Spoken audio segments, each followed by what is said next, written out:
Metro Detroit woman who had a close call with the coronavirus is speaking out about the scare tonight. The virus has infected more than 76,000 people, killing over 2,100, mostly in China. But there are more than 1,000 cases in other countries, and the CDC has confirmed 15 here in the U.S. Four-time Katheryn Aberlich feared she might be among them after being evacuated from Beijing, where her husband is a diplomat. 7 Action News reporter Jen Shantz joins us live now with the exclusive story. Jen, her family still in limbo tonight?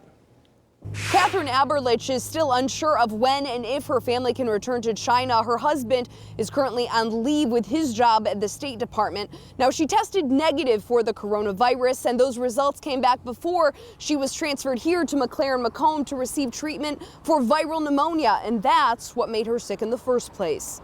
We've been living overseas, and I would hate to be like the case zero in Michigan. After abruptly leaving her home of more than 2 years in Beijing with her 3 kids, Hazel Park native Katheryn Aberlich soon became big news here in Metro Detroit. Michigan health officials confirmed that a 5th person in the state is being tested for the coronavirus. I explained to them, I'm having chest pain, but I knew I had to also let them know that I was in China. And it was like, as soon as I said that, things just happened very quickly, and they showed up here, in masks. She spent 7 days in isolation. All this while waiting for answers and to be reunited with her diplomat husband, who was still back in China at the time. All I could think was, oh my gosh, who have I been in contact with? How many people could I potentially have made sick, So it was a relief to know that I was sick, but I wasn't sick with that. Finally, after 2 samples were sent to the CDC, Aberlich tested negative. Everything was just all sort of tied up in waiting for this test, and everyone was just holding their breath to see if number 5 was going to be positive or not. The hardest part of isolation, she says, was being away from her 3 young kids.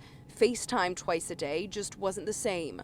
There was a lot of tears over that. I wanted to see them, not just see them on the screen, and be able to hug them and hold them. She says being at the center of this international health crisis has changed the way she views it. It's part of why she's sharing her story. It's a weird sensation, especially to be labeled as the possible suspect number 5 in Michigan. It was just a strange feeling. Globally, there are now more than 75 confirmed cases of the coronavirus, and more than 2,000 people have died. Still, though, no confirmed cases of the disease here in Michigan. You can learn much more about the coronavirus on our website, WXYZ.com. Jen Shantz, 7 Action News.